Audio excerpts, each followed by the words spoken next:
చెల్లెళ్ళున్నారని గుర్తుకు చేయవాడికి. Rent pay చేయలేదని రామ్కి తెలిస్తే వెంటనే పే చేసేస్తాడు. అది వాడికి నా మీద ఉన్న ప్రేమ. అసలు రెడ్డి నువ్వెందుకు లవ్ చేస్తున్నావు? రెడ్డికి పేరెంట్స్ లేరు కాబట్టి తనకు వాళ్ళ వాల్యూ తెలుసు. రేపు అత్తమామల్ని కూడా తల్లిదండ్రులా చూసుకుంటాడనే చిన్న స్వార్థం. ఇద్దరు కలిసి ఉండడానికి డబ్బు ఒకటి ఉండాల్సిన అవసరం లేదురా. ఒకరినొకరు అర్థం చేసుకుంటే చాలు. అది వాళ్ళ నాకు కనిపించింది. అంటే ఇప్పుడు గ్రీన్ సిగ్నల్ ఇచ్చేసినట్టేనా? జీతం దాచుకొని చదివిస్తే సరిపోద్దా? జీవితాంతం ఎలా చూసుకుంటాడో తెలుసుకోవాలి కదా. అయితే ఇప్పుడు ఏమంటావు మరి? ఇంకా కొన్ని టెస్టులు పాస్ అవ్వాలి. పెద్ద చెల్లె విషయంలో మనం హడావిడి చేయాల్సిన అవసరం లేదురా. ఎందుకు? మీ చెల్లె హడావిడి చేస్తుందా? కాక్ సిరిగిపోద్ది. నా ఉద్దేశం ఎంక్వైరీ స్మూత్గా ఉంటే సరిపోద్దని. అంటే చిన్న చెల్లి క్యాండిడేట్ మీద వైలెంట్గా ఉండవైతే ఫోకస్డ్గా ఉంటుంది. యారా కక్స్ కట్టేసావా? పసిగట్టేశాను. ఆడెప్పుడైతే కారుతో నన్ను గుద్ది దెబ్బలు తగిలేని కాకుండా డబ్బులు కావాలని అడిగాడో ఆడు మనిషికి పుట్టలేదు, డబ్బులకి పుట్టాడని అర్థమైంది. గోల్డెన్ స్పూన్తో పుట్టినలు అలానే మాట్లాడతారా? అది వాళ్ళ తత్వం. మాకు అది అనవసరం. చిన్నప్పటి నుంచి మాకు స్పూన్లు అలవాటు లేదు, చేత్తో తినడమే అలవాటు. చిన్న చెల్లె విషయంలో ఎంక్వైరీ చాలా జాగ్రత్తగా చేయాలరా. దానికి తెలియకుండా మొత్తం జరిగిపోవాలి. తెలిస్తే దౌర్జన్యాలు దండయాత్రలు చేస్తుంది. అది సెలెక్ట్ చేసుకుందే పెర్ఫెక్ట్ అనుకుంటుంది. కాదని మనం అనుమానించినా ప్రశ్నించినా మొత్తం సర్వనాశనం చేసేస్తుంది. అయ్యి బాబోయ్, డేంజరే. సత్తుబాబు, మర్యాదగా నా డబ్బులు నాకు ఇవ్వకపోతే చంపి దొప్పుతా. నడి రోడ్డు మీద నరుగుతూ ఉంటే రీల్స్ ఎలా వైరల్ అవుతుందో చూస్తున్నావు కదా. చూస్తున్నా, లైక్ కొట్టి షేర్ కూడా చేస్తున్నా. ఇప్పుడేంట్రా? నువ్వెవడరా మధ్యలో? నేను సిరీస్ బిగినింగ్ నుంచి ఉన్నాను. సీన్ మధ్యలో చల్చల్ చేస్తుంది నువ్వు. ఒరే సత్యబాబు, ఎవడు రీడు? నేను చెప్తాను. ఈ నా కొడుకు ఖాళీగా తిరుగుతూ నాకు ఫ్రాక్సీ చేయించి జాబ్లో కూర్చోబెట్టాడు. ఫేక్ సర్టిఫికేట్ పెట్టి లోపల పంపించుంటాడు. మంచిది. ఆ తర్వాత టెక్నికల్ సపోర్ట్ ఇస్తూ ఆఫీస్లో ఎవరికి డౌట్ రాకుండా మేనేజ్ చేశాడు. జ్ఞానం ఇచ్చి జాబ్లో కూర్చోబెట్టాడు. ఇది మరీ మంచిది. అదేదో పబ్జీలాగా బీజీవీ అంట. అది చేసి తీసి దొబ్బారు. ఊరికే తీసేరే, ఎక్కడో తేడా కొడుతుందా ప్రవీణ్? కొత్త ప్రాజెక్ట్లో కూర్చోబెడితే ఏ వర్క్ చేయకుండా ఖాళీగా కూర్చున్నాడు. ఆ ప్రాజెక్ట్ కూడా హెల్ప్ చేస్తాడేమో ధైర్యంగా కూర్చున్నాం. జీవితాంతం నీకు సేవ చేస్తూ కూర్చుంటాడు రా. అడిగి వేరే పని పాట లేదు. చూడు తమ్ముడు, చెయ్యని నుంచి మెట్లెక్కించడం అనేది సహాయం. నాకు మెట్లొద్దు లిఫ్ట్ వేయించండి అని అడగడం అన్యాయం. కొంతమంది ఫేక్ పెట్టి లోపలికి వెళ్ళడం మీద పెద్ద గొప్ప అనుకుంటారు. కానీ లోపలికి వెళ్ళి వర్క్ నేర్చుకుని నిలబడ్డవాడే గొప్పోడు. పలక మీద మాత్రమే చేపెట్టి దుద్దిస్తారు. పేపర్ మీద పెన్నుతో రాయాల్సింది నువ్వే. ఆడి పని ఆడు చేశాడు. ఇదిగో నీ పని నువ్వు సరిగ్గా చేయక మా కొంప మీద వచ్చి పడ్డావు. అయినా నీ తప్పుకి మావాడిని తప్పు పడతావేంటి నువ్వు? బయట నుంచి చూసినోడు ఫేక్ పెట్టినోడు షార్ట్ కట్లో ఎదిగిపోయాడు అనుకుంటారు. కానీ వాడు పడే మెంటల్ టెన్షన్కి నెలాఖరు నుంచి జీతం కూడా ఆయన సంతోషపెట్టలేదు. అబద్ధంతో కొన్నాళ్లే బతకగలం. నీ ఫేక్ ఎక్స్పీరియన్స్ని నువ్వు ప్రాక్టీస్ చేసి జెన్యూన్ ఎక్స్పీరియన్స్గా మార్చుకోగలగడం నీ బాధ్యత. కాదు కుదరదు అని కొడితేనే నీకు కసి తిరుగుతుంది అనుకుంటే నన్ను కొట్టేసేళ్ళు. ఒరే రెడ్డి, ఏంట్రా ఇది? ఎవడి వల్ల అయితే నీ ఉద్యోగం పోయిందని ఇక్కడికి వచ్చి గొడవ చేస్తున్నావో ఆడి వల్లే మా జీవితం జీతం రెండు నిలబడ్డాయి. ఆడు నా ఫ్రెండ్ మాత్రమే కాదు, అంతకంటే ఎక్కువ నా తమ్ముళ్ళు అంటాడు.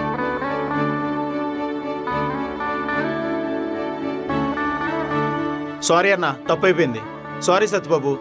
జాబ్ నిమిత్తం ఏమైనా హెల్ప్ కావాలంటే ఫోన్ చేస్తాను, హెల్ప్ చేసి పెట్టు.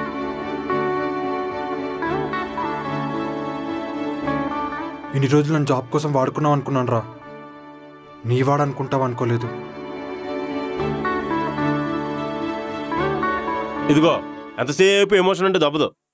కామెడీ కూడా కావాలి, లేదంటే జనాలు కామెంట్లు వేసుకుంటారు. కాబట్టి మేము ఇద్దరం ఆఫీస్కి వెళ్ళి కొంచెం కామెడీ చేసుకొచ్చేస్తాం. ఈ లోపు నువ్వు సిట్టింగ్ వేద్దాంరా. వద్దు ప్రవీణ్, సిట్టింగ్ మాత్రం వెదర్ చాలా టెంప్టింగ్ గా ఉందిరా. అయినా సరే వైరల్ అయిపోతాం. సిట్టింగ్ మాత్రం వద్దు. వైరల్ అవుతావా? నీకు అంతగా అవసరం అయితే రైస్ పెట్టేసే, ఇడెళ్ళి కరిసి తెచ్చేస్తాడు.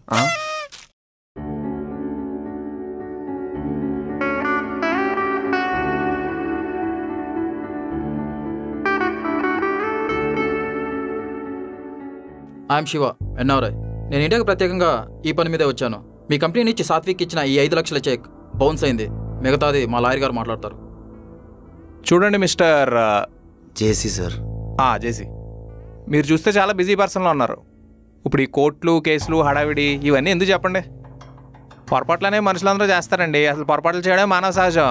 ఏంటండి సావు గారు, చేసిన తప్పు సర్దిద్దుకుంటే సరిపోతుంది అంతే. ఆఫీస్ వాతావరణం చూస్తే బాగా రిచ్గానే కనిపిస్తుంది. ఒక 50 లక్షలు సెటిల్ చేసుకుందాం, ఏమంటారు? సార్ ఇది మరీ అన్యాయం సార్. 5 లక్షలకి 50 లక్షలు ఏంటి సార్? మీరే చెప్పండి, న్యాయాలు అన్యాయాలు ఇంక జడ్జిలు కోర్టులు ఎందుకు? శివగారు, ఇదంతా ఇక్కడ తేలే వ్యవహారం కాదండి, మనం కోర్టులో చూసుకుందాం పదండి. సార్ అలా కాదు సార్. జేసీ గారు, ఎవిడెన్సెస్ అన్ని మాకే అనుకూలంగా ఉన్నాయి. ఇంతకీ మీకు పెళ్ళైందా? లేదు సార్, సంబంధాలు చూస్తున్నారు. చూడకండి, ఏం కావదో.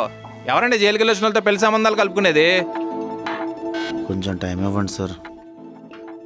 సరే, అక్కడ కూర్చుంటాం, కాఫీలు టీలు ఏమో మొహన్ కట్టండి.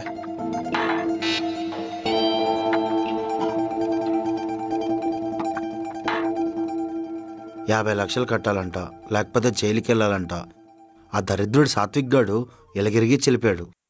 50 lakhs అంటే మనం కట్టగలమా? అంత ఫండ్స్ లేవు సుప్రియ. మరి ఇప్పుడు ఎలా? జేసీ గారు, మీరు జైలుకి వెళ్ళాల్సిందే. రే, దొరికిందే ఛాన్స్ అని ఆడుకుంటున్నావు నాతో? మరి లేకపోతే ఏంటి సార్, ఆఫీస్కి ఫేక్ పెట్టి వస్తే మీరు ఒప్పుకుంటారా? ఒప్పుకోను. మరి వాళ్ళకి బౌన్స్ అని చెక్కిస్తే వాళ్ళు ఒప్పుకుంటారు? అరే, అది నా తప్పు కాదురా. ఆ సాత్విక్ గాడు ఎక్కడ పడితే అక్కడ సైన్ చేసి వెళ్ళిపోయాడు. నేనేదో కంపెనీ వస్తున్న ఉత్సాహంలో అవన్నీ పట్టించుకోలేదు. ఇంకో ఆప్షన్ లేదా? ఉంది. ఏంటది? ఈ సిచ్యువేషన్ డీల్ చేసేది రెడ్డి ఒక్కడే. ఇంతగా మనిషి ఏడి? టైం ఎంత అవుతుంది? ఆఫీస్కి రాడా? ఏంటి Supriya late Cummins? Next month salary cut చేయండి. నాకు అర్థమైంది. ఇప్పుడు అది సిచ్యువేషన్ కాదు, కానీ ఎక్కడున్నాడో కనుక అర్జెంటుగా. ఏంటి జేసీ గారు, అందరం సీరియస్గా ఉన్నారు? ఆఫీస్కి మళ్ళీ కొత్త బాస్ వస్తున్నాడా ఏంటి? ఆఫీసే మూతపడేలా ఉంది, వచ్చి కూర్చో. అంత పెద్ద ఫ్రాడ్ ఏం చేశారండి బాబు? నేను కాదండి, ఆ సాత్విక్ గాడు. నేను వచ్చింది ఇప్పుడే. అసలు ఏం జరిగిందో చెప్పండి. మీ కంపెనీ నుంచి సాత్విక్ ఇచ్చిన ఈ 5 లక్షల చెక్ బౌన్స్ అయింది. మిగతాది మా లాయర్ గారు మాట్లాడతారు. ఇప్పుడు ఈ కోర్టులు కేసులు హడావిడి ఇవన్నీ ఎందుకు చెప్పండి? ఒక 50 లక్షలు సెటిల్ చేసుకుందాం. 50 లక్షలు లోన్ పెట్టి వెళ్ళిపోయాడు. అది చెప్పను కూడా చెప్పలేదు ఎవడికి. నేనేదో కుస్తీ పోటీలో ప్యాకెట్ సంపాదించి వెళ్ళిపోయాను. ఆడిప్పుడు లేడు ఇక్కడ. ఇప్పుడు ఏం చేయాలి? ఇది కూడా ఊళ్ళో పంచాయతీ లాంటిదే. టెన్షన్ పడకండి, నేను చూసుకుంటాను. నాకు డౌటే.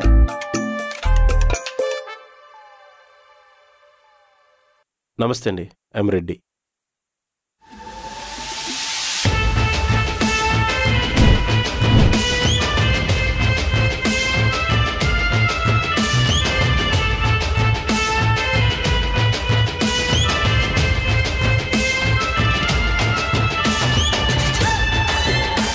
తాగలెట్టేశాడు. జేసీ గారు, నాకు ఇక్కడ జాబ్ పోతే మా ఊర్లో వడ్డీ వ్యాపారం చేసుకుంటాను. ఇక్కడ కంపెనీ పోతే మీ పరిస్థితి ఏంటి?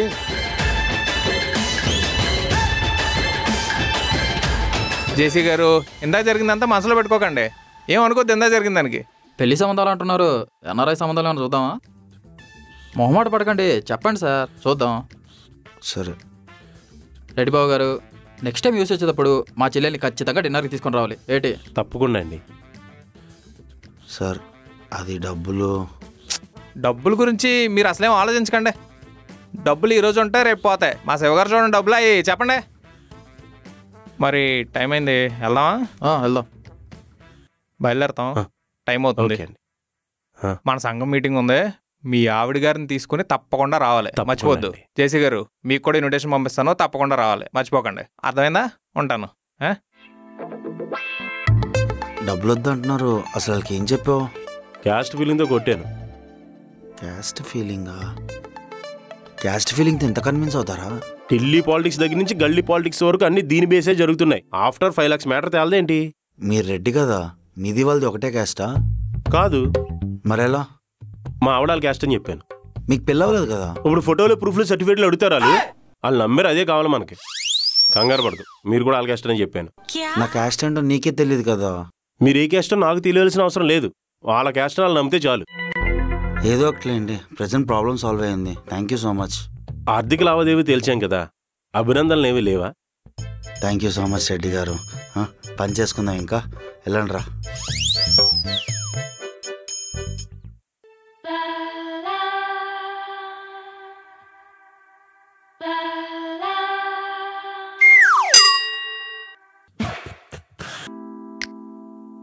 ఏంట్రా రెడ్డి, తెగ రాసేస్తున్నావు?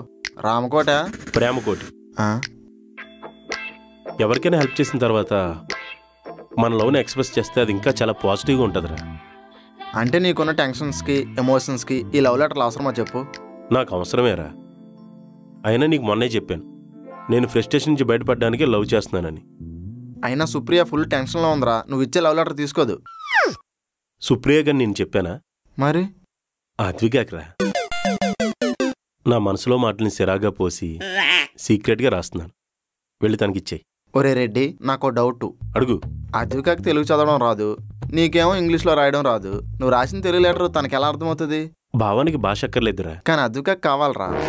అందుకే ఈ లెటర్ నువ్వు తనకు ఇవ్వడంతో పాటు చదివి వినిపించాలి. నీలాంటోడే తల మీద రెట్టపడిందిరా అని చెప్తే తుడిచేమన్నాడంట. నువ్వే కష్టపడి రాసావు కదరా, నువ్వే ఇవ్వచ్చుగా లెటరు. నువ్వు నా ప్రేమ కాకివిరా. కాకే పౌరం కదా.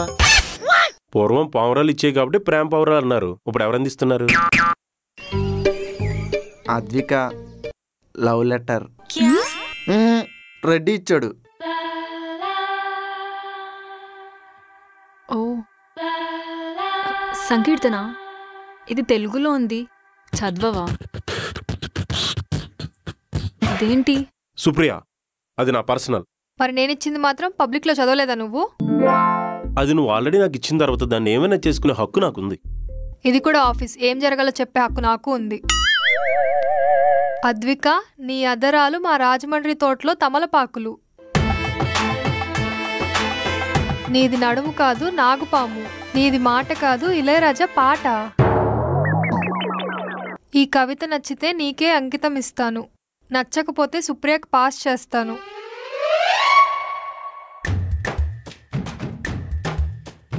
ఈ లెటర్ మాత్రం సుప్రియకి ఇవ్వద్దు, అసలే దానికి మనమంటే జెలస్. మళ్ళీ జేసీ కంప్లైంట్ చేస్తుంది.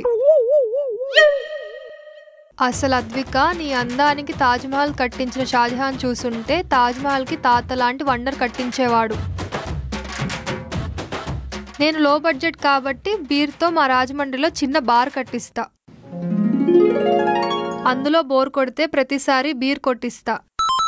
ఇది చదివిన తర్వాత నీ రియాక్షన్ చూడాలంటే సిగ్గేస్తుందా?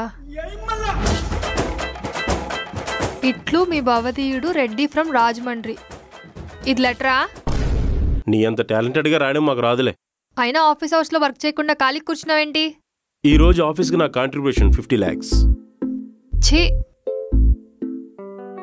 What is Supriya's problem and why she showing authority on me? అంటే నీకు తెలుసు కదా, మేనేజర్స్ హెచ్ఆర్స్ అంటే ఆబ్వియస్గా వాళ్ళ యాటిట్యూడ్ మనపైనే చూపిస్తారు. Work it's fine, but why she has to get involved in my personal life? Actually Supriya తన కాలేజ్ లైఫ్ నుంచే రెడ్డిని ఇష్టపడుతుంది. రెడ్డికి కూడా ఇష్టమే, బట్ ఫ్యామిలీ వల్ల తను ఆలోచిస్తున్నాడు. ఇది నాకు మొన్నే తెలిసింది. రెడ్డి సరేపో.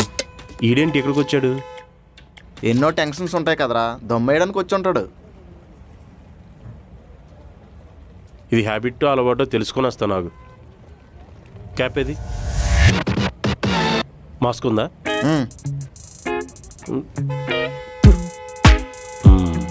సిగరెట్ ఉందా? ఇప్పుడు వస్తాను. బ్రదరు, లైటర్ ఉందా? నో బ్రదర్, అలవాట్లేదు. సిగరెట్ అలవాటు ఉన్నవాడికి మందు అలవాటు లేకపోవచ్చు, మందు అలవాటు ఉన్నవాడు సిగరెట్ అలవాటు లేకపోవచ్చు. కొంతమందికి 2 ఉండొచ్చు. నాకు 2 లేవు బ్రదర్. అవునా? ఈ రోజుల్లో ఏ అలవాటు లేకపోతే గ్రేటే. బ్రదర్, ఆ మాస్క్ ఎక్కడ కొన్నారు? పాన్ షాపుల్లో దొరుకుతుంది. స్మోక్ ఫ్రీ మాస్క్ అంటే ఇస్తారు. చాలా బాగుంది. Thank you.